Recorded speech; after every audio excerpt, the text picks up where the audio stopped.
বারবার আসতে হবে, সেই পাপের সাজা ভোগ করতে হবে।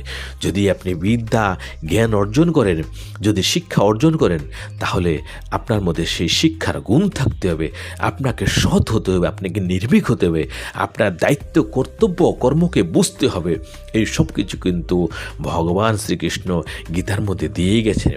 আজকাল সমাজের ছাত্ররা দার্শনিক বই পড়ে, ইংলিশ বই পড়ে, বিজ্ঞান বই পড়ে, অঙ্ক করে এত শিক্ষিত হয়, কিন্তু তারপরে মেরুদণ্ডটি ভেঙে ফেলে। আর সেই মেরুদণ্ড ভাঙার ফলে আজকে আমাদের দেশের এই অবস্থা।